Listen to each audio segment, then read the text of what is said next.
escola do mundo, onde eu posso ensinar e aprender. A palavra da sabedoria é a nossa EBD. Deus é o nosso diretor, o Espírito Santo nosso professor. A Bíblia é a cartilha que ensina o caminho, a verdade e a vida. Deus é o nosso diretor, o Espírito Santo nosso professor. A Bíblia é a cartilha que ensina o caminho, a verdade e a vida. Olá, meus amigos, meus irmãos, nós estamos aqui de volta para mais uma aula da Escola Bíblica Dominical. Nós estamos estudando uma revista cujo tema é Teologia segundo a Bíblia, isto é, Teologia Reformada, para você conferir. Nós estamos estudando, portanto, Teologia Reformada. Se você não assistiu nenhuma aula ainda e não sabe o que é Teologia Reformada, eu convido você a acessar a playlist do nosso canal, da nossa classe, e lá na primeira aula nós explicamos o que é Teologia Reformada e o que nós iríamos estudar nessa revista. Nós estamos na penúltima lição, na 12ª lição, e o tema da nossa lição hoje é Religião e Estado. Esferas diferentes com pontos de contato. É um tema extremamente interessante e importante, né? Principalmente nos dias atuais em que nós vivemos. Nós precisamos conversar, à luz da teologia reformada, qual é o papel da religião e qual é o papel do Estado. Se eles se confundem, se eles se influenciam ou não, né? Em outras palavras, nós poderíamos dizer que o tema da nossa aula é a separação entre igreja e Estado, ou definição de esfera e atuação entre igreja e Estado. Mas antes de nós começarmos a nossa aula, eu quero convidar você a fechar os seus olhos e junto comigo nós pedimos para que Deus, através do seu Santo Espírito, conduza essa aula. Vamos lá? Senhor Deus, nosso Pai, muito obrigado por esta oportunidade de estarmos ao redor da sua palavra, estudando e aprendendo. Fale aos nossos corações, ó Pai, esteja nos ensinando a respeito deste tema tão delicado e tão atual, a função do Estado, a função do poder político, a função da igreja, do poder eclesiástico, ó Pai. Abençoa-nos, guarda-nos, em nome do seu Filho amado, nosso Salvador, Jesus Cristo. Amém. Vamos lá. Por que esse tema é tão importante e interessante, né? A reforma religiosa, os reformadores, como Calvino, eles defenderam, naquele momento, a separação entre igreja e Estado, definindo esferas de atuação e autonomia, tanto do Estado quanto da igreja. Por quê? Vamos lembrar o contexto político e social em que a reforma aconteceu no século XVI. Quando houve a queda do Império Romano, a Igreja de Roma, mais em especial o bispo de Roma, que viria a se tornar o Papa, ocupou esse espaço de poder político deixado pelo Império Romano. E este bispo de Roma, líder da então igreja cristã, que existia à época antes da reforma religiosa, passou a exercer um poder político temporal sobre os estados. Vamos lembrar que os reis só eram coroados com a autorização do bispo de Roma, do Papa. A legitimidade dos reis estava condicionada à autorização deste poder eclesiástico exercido pelo bispo de Roma, pelo Papa. O que a Igreja Reformada veio foi dizer o seguinte, foi vir dizer o seguinte: essas esferas não se confundem. O poder eclesiástico é uma coisa, o poder político é outra. O poder eclesiástico não está subordinado ao poder político e o poder político também não está subordinado ao poder eclesiástico. E por que nós precisamos falar disso novamente? Primeiro, para conhecer qual o posicionamento dos reformadores em relação a isso, já que nós estamos falando de reforma, de teologia reformada. Segundo, porque ainda no século XXI, há alguns setores da sociedade que parece que querem voltar à Idade Média, subordinar o poder político a um poder eclesiástico, ou então subordinar o poder eclesiástico a um poder político. Então é preciso voltarmos a esse assunto, entendermos o que diz a teologia reformada a respeito desse assunto. Tá? O texto base para a nossa reflexão a respeito desse assunto está lá em Mateus 22, versículos 15 a 22. E eu convido você a abrir a sua palavra, abrir a Bíblia, para que a gente possa juntos fazermos a leitura e estudarmos a respeito deste assunto. Vamos lá? Olha só. Mateus 22, versículos 15 a 22. Então, retirando-se os fariseus, consultaram entre si como os surpreenderiam em alguma palavra. E enviaram-lhe discípulos, juntamente com os herodianos, para dizer-lhe: Mestre, sabemos que és verdadeiro e que ensinas o caminho de Deus de acordo com a verdade, sem te importares com quem quer que seja, porque não olhas a aparência dos homens. Dize-nos, pois, que te parece? É lícito pagar tributo a César ou não? Jesus, porém, conhecendo-lhes a malícia, respondeu: Por que me experimentais, hipócritas? Mostrai-me a moeda do tributo. Trouxeram-me um denário. E ele lhes perguntou: De quem é esta esfinge e inscrição? Responderam: De César. Então lhes disse: Dai, pois, a César o que é de César e a Deus o que é de Deus. Ouvindo isto, se admiraram e, deixando, foram-se. Essa é uma passagem muito conhecida. Dai a César o que é de César e a Deus o que é de Deus. Vejam, Jesus está falando aqui de pagamento de impostos? Sim. Jesus está falando só sobre o pagamento de impostos? Não. Jesus está falando aqui, olha, não confundam o meu reino com o reino político temporal em que nós estamos aqui. Uma coisa é o poder político, a outra coisa é o poder espiritual, eclesiástico, que eu estou formando agora. Então, esse texto, dai a César o que é de César e a Deus o que é de Deus, significa justamente o seguinte: não confunda o poder político, que é o Estado, com o poder eclesiástico, que é a igreja. E é justamente isso que a gente vai estudar aqui hoje. Eu convido você a acompanhar aqui as nossas reflexões, tá? Eu quero, primeiro momento, colocar para você aqui que existe, portanto, dois poderes aqui, né? O político e o eclesiástico. Vamos lá. O que é o poder político e o que é o poder eclesiástico? O poder político é aquele que vem do Estado. E não há sociedade sem Estado. Entenda isso.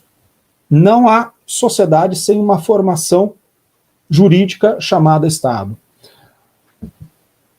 Cientificamente, academicamente, nós falamos que o Estado é formado por basicamente 3 elementos: soberania, território e povo.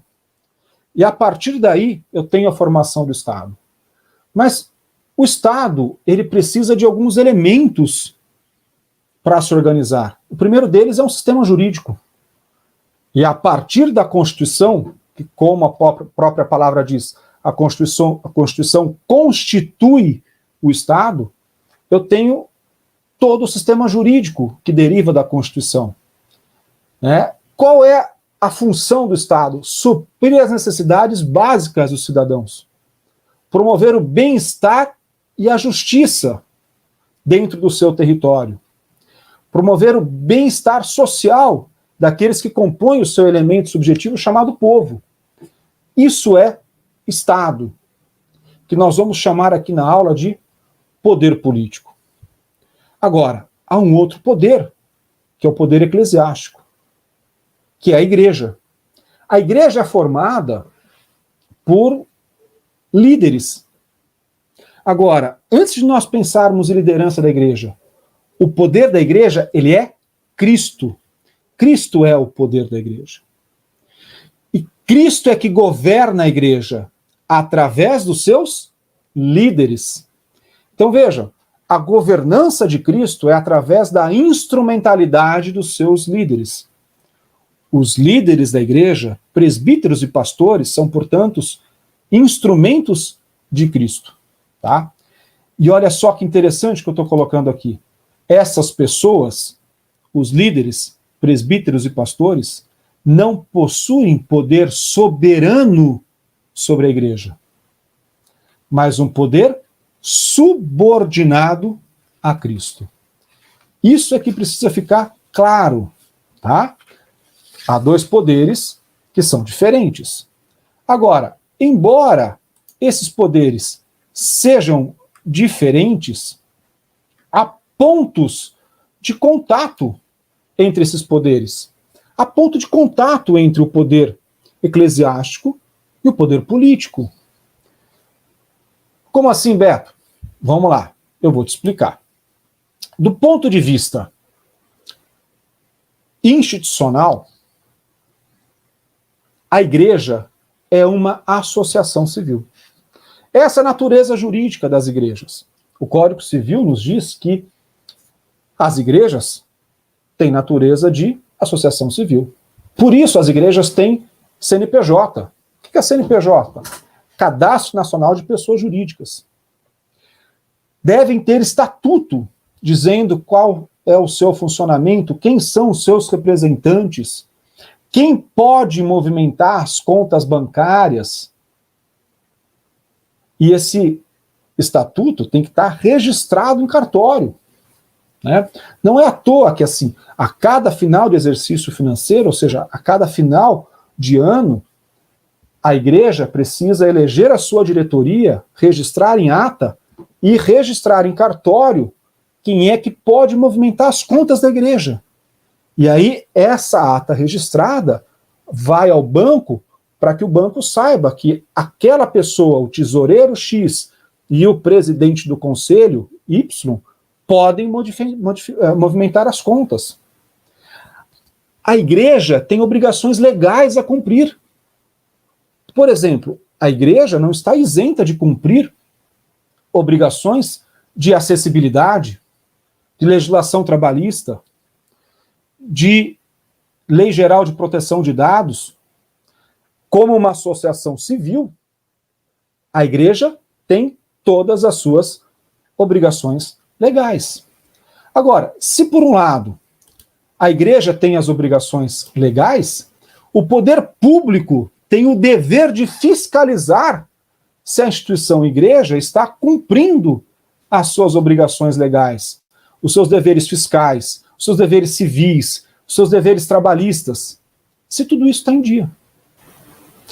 Se tem autorização do Corpo de Bombeiro, alvará de funcionamento, a igreja não está isenta, muito pelo contrário, de cumprir essas obrigações legais. Agora, na prática, e essa é uma observação que a revista faz de forma muito interessante, a gente observa que muitas vezes há um relaxamento de ambas as partes. Há igrejas que nem CNPJ têm. Há igrejas que ignoram legislação trabalhista, que ignoram legislação fiscal.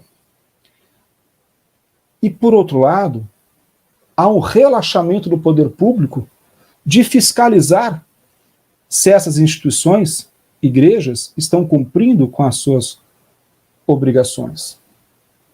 Achei muito interessante essa observação que a revista fez. E mais ainda a conclusão. As duas atitudes precisam ser revistas. Tanto das igrejas, enquanto instituições que relaxam no cumprimento das suas obrigações civis, quanto no poder público, no cumprimento do seu dever de fiscalizar essas instituições no que diz respeito a esse cumprimento legal. isso precisa ficar bem claro aqui para a gente, tá? A esfera do poder público não está sujeita ao poder eclesiástico. Olha só a afirmação que a revista nos faz aqui. O poder público tem a sua esfera de atuação e precisa cumprir o seu papel de modo livre e soberano. Então, não é porque é uma igreja que o poder público não deve verificar se os cumprimentos legais, civis, tributários, trabalhistas estão sendo cumpridos. O poder público tem essa esfera de ação e precisa cumprir essa esfera de ação de forma autônoma, soberana, tá? Vamos lembrar que, Beto, por que você está falando isso? Vamos lembrar que como era na Idade Média. Na introdução já falei isso, né? Na Idade Média, o poder político era subordinado ao poder eclesiástico. E qual é o problema disso? O problema é que isso não tem fundamento bíblico. Isso não é ensinado nas escrituras, tá? O poder político, ele não está subordinado à autorização, ao condicionamento de autoridades eclesiásticas. Dai a César o que é de César e a Deus o que é de Deus. Uma coisa é uma coisa, outra coisa é outra coisa. Bom, mas há pontos aqui de distinção entre o poder político e o poder eclesiástico. E aqui eu queria trabalhar com vocês esses pontos de distinção. E até mesmo para representar o poder político, que é o poder do Estado, e o poder religioso, eu estou utilizando duas figuras aí. O poder eclesiástico com a Bíblia e o poder político com a Constituição da República Federativa do Brasil.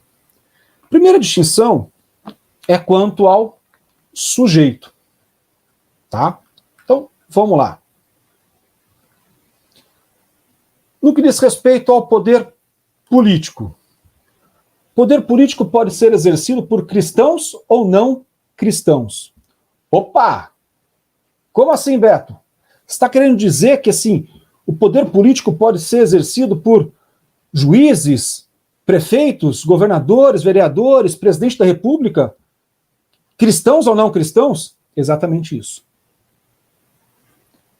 Não há necessidade de que o poder político seja exercido por um cristão. Não há fundamento bíblico e a teologia reformada justamente diz isso. O poder político pode ser exercido por um cristão ou não cristão. Agora, e o poder eclesiástico? Olha o que a gente diz aqui. O poder eclesiástico é reservado, separado, àqueles que estão em aliança com Cristo e são chamados para conduzir a igreja em nome do Senhor.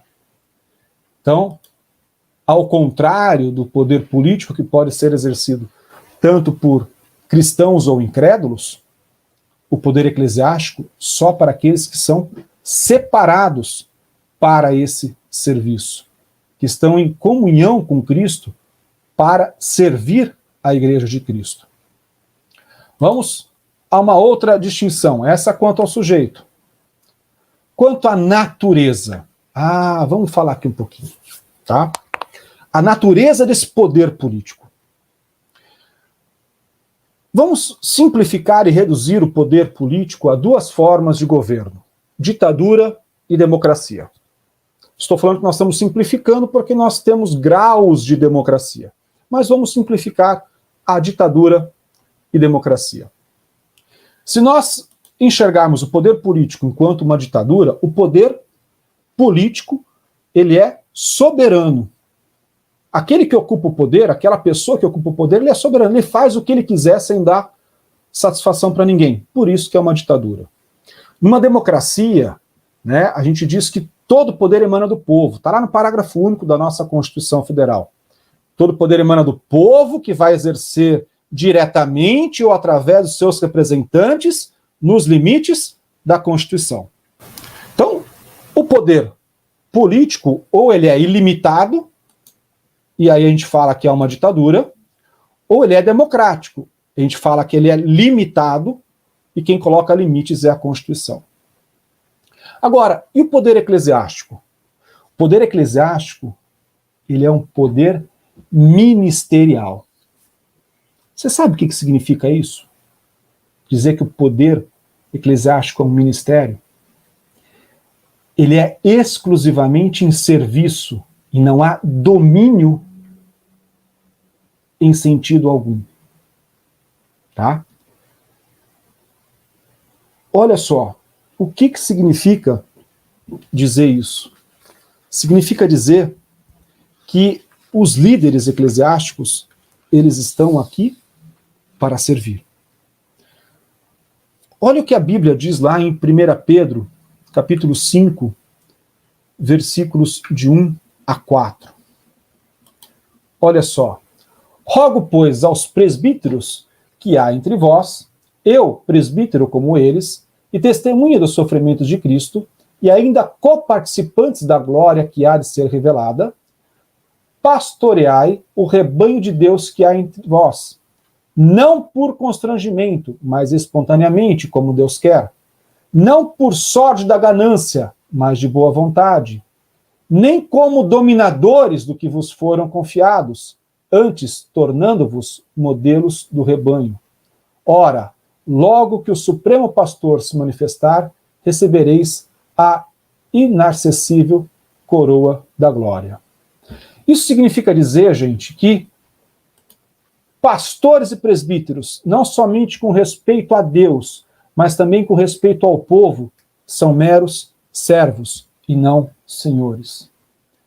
Significa dizer que o poder eclesiástico exercido por pastores e presbíteros é um poder de ministério.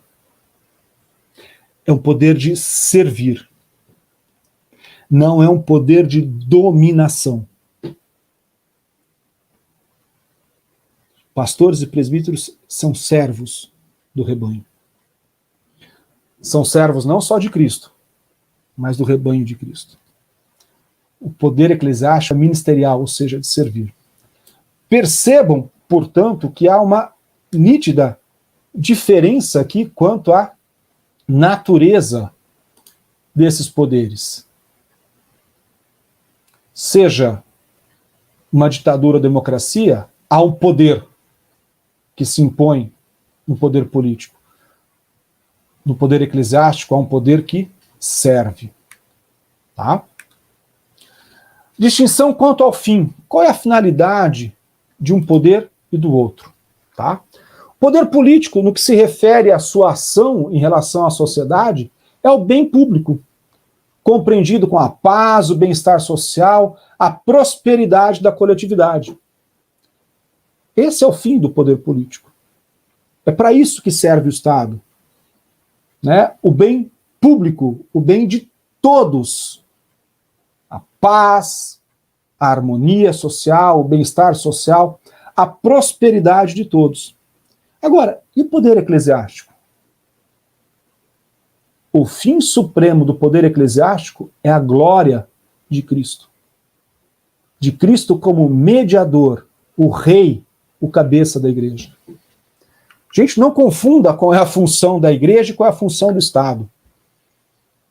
A função, nós não podemos colocar sobre a igreja aquilo que é a função do Estado, e sobre o Estado aquilo que é a função da igreja. Tá? Quanto ao objeto. O que é o objeto do poder político? Tudo aquilo que se refere ao bem público. O que é objeto do poder eclesiástico? Tudo aquilo que cria, estimula ou fortalece a união da pessoa com Cristo para a salvação. Olha que interessante. Não é a função do Estado promover isso, é a função da igreja. É a função do poder eclesiástico. Tudo que diz respeito a criar, estimular e fortalecer a união de uma pessoa com Cristo apontando para a salvação na cruz. Qual é o fim do Estado, então, do poder político? Tudo aquilo que se refere ao bem público.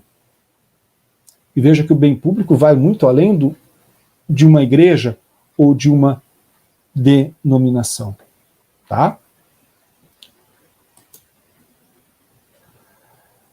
Dentro deste ponto, há uma outra questão que eu queria tocar aqui para vocês, que está presente na nossa revista. A imunidade do clero. Neste contexto da Idade Média, a Igreja Católica desenvolveu uma ideia, onde ela tinha o poder político, que o clero estava imune à atuação dos reis, dos soberanos, à atuação do Estado. Ou seja, o clero estava imune ao poder político. Isso não condiz com o ensinamento bíblico. E é preciso reafirmar isso novamente. Né? Líderes religiosos não devem ser vistos como uma classe de pessoas acima ou além do alcance da lei. Olha só, o pastor deve ter em mente a sua obrigação de dar a César o que é de César e a Deus o que é de Deus. E isso envolve desde a obediência civil até o dever de pagar impostos. Por quê? Porque o fato de um ministro do Evangelho, de ser um ministro do Evangelho, não faz ele deixar de ser um cidadão. Isso que significa dar a César o que é de César e a Deus o que é de Deus.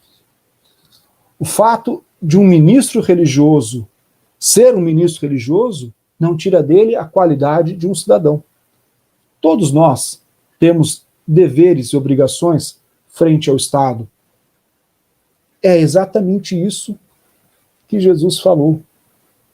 Dai a César o que é de César e a Deus o que é de Deus.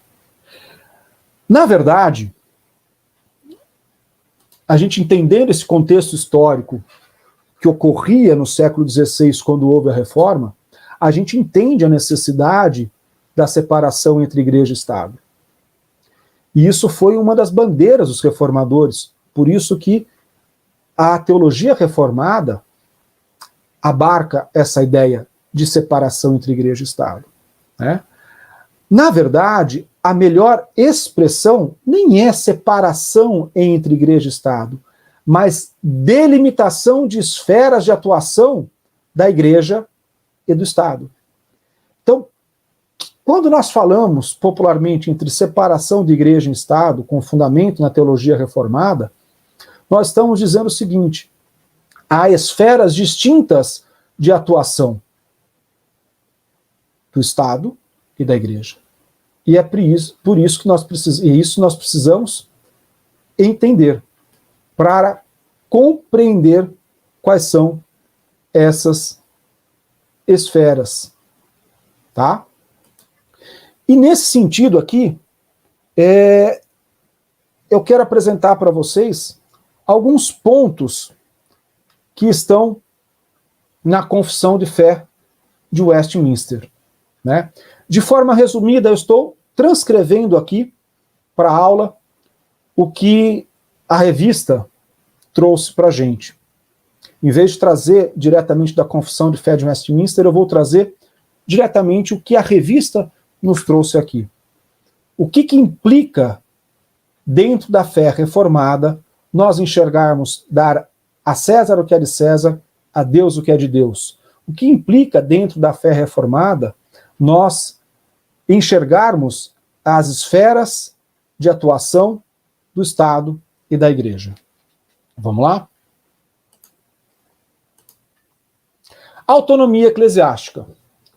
Os magistrados civis, deixa eu fazer uma observação aqui. Aqui, quando a Confissão de Fé de Westminster fala em magistrados, está falando em autoridades civis de forma geral. Então, não só os magistrados da magistratura, mas como vereadores, prefeitos, governadores, deputados estaduais, senadores da República, deputados federais, presidente da República, ministros do Supremo Tribunal Federal. Magistrado civil significa toda autoridade secular.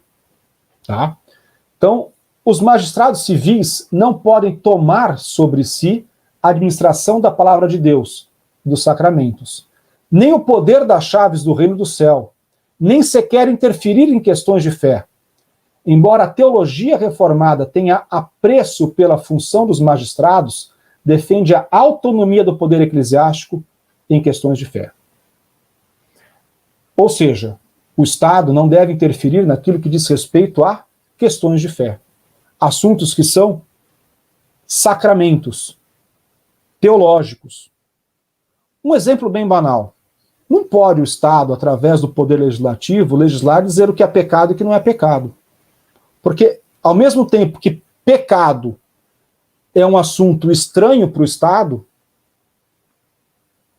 ele não pode interferir eclesiasticamente e dizer o que é o que não é pecado. Do mesmo jeito que a igreja não deve se meter nos assuntos do Estado, o Estado não deve se meter nos assuntos da igreja. Segundo aspecto, religião oficial. O que diz a Confissão de Fé de Westminster? Os magistrados devem proteger a Igreja do Nosso Senhor sem dar preferência a qualquer uma das denominações cristãs. Ou seja, o Estado não deve ter religião oficial. Ele não deve professar uma religião. Isso não é assunto do Estado. E olha só, achei interessante essa observação da revista. Essa parte da declaração reflete a liberdade de culto defendida pela teologia reformada. No Brasil, a religião católica romana foi a religião oficial do Estado brasileiro, até 1891, quando veio a primeira Constituição Republicana, e a partir de então nós não temos oficialmente uma religião oficial. Em alguns países da Europa, denominações evangélicas receberam o mesmo status de religiões oficiais. E olha que observação importantíssima aqui da revista. Segundo a teologia reformada, o erro, tanto aqui no Brasil, de colocar a Igreja Católica como religião oficial, quanto em alguns países da Europa, de colocar denominações evangélicas como religião oficial, o erro é o mesmo nos dois casos. Não deve haver uma religião do Estado. Terceiro aspecto, discriminação. Ninguém será constrangido, quer por pretexto de religião ou infidelidade, a sofrer alguma indignidade, violência, abuso ou injúria de qualquer pessoa. Discriminar ou constranger uma pessoa por pretexto de religião ou tratá-la de modo indigno ou injurioso é pecado. Também deixei em amarelo aqui destacada a observação da revista. Essa parte da declaração tem profundas aplicações contemporâneas.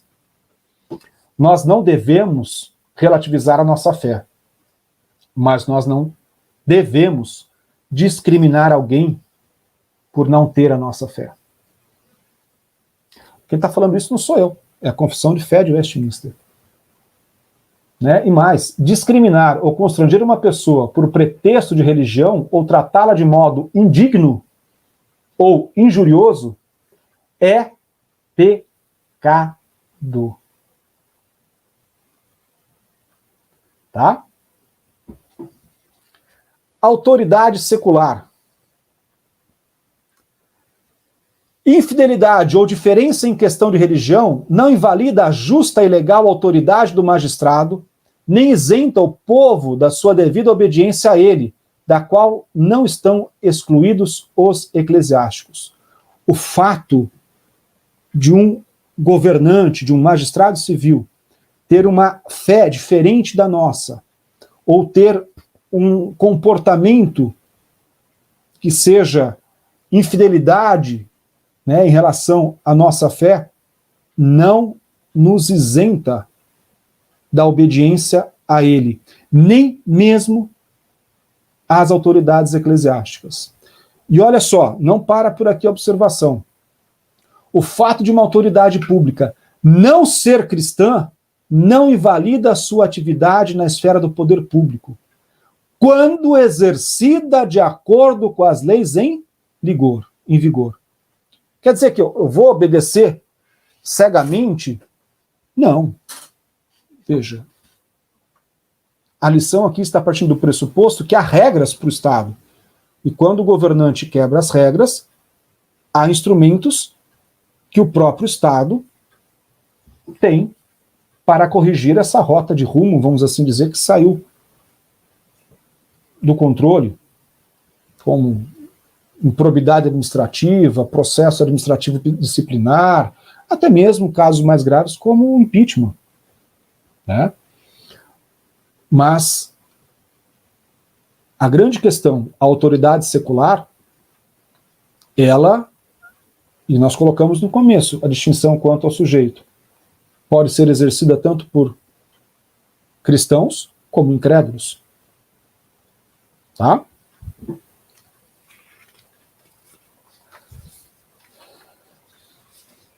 Caminhando aqui para o nosso encerramento. Qual a conclusão que nós chegamos? Dai a César o que é de César, a Deus o que é de Deus. Isso tem implicação no tributo? Tem. Mas não se limita ao tributo. Há dois poderes, um poder político e um poder eclesiástico, com distinções muito claras. O poder eclesiástico é um poder ministerial, de servir, condicionado a Cristo, a palavra de Deus. Da mesma forma que o Estado não deve interferir na autonomia eclesiástica, o poder eclesiástico não deve interferir nos assuntos do Estado. É um ensinamento que a teologia reformada nos traz desde o século XVI e que a gente precisa retomar essa reflexão e essa aplicação. Espero que de alguma forma essa lição tenha provocado reflexões profundas e que ajude você na sua caminhada cristã. Um forte abraço, até o nosso próximo encontro. Fiquem com Deus.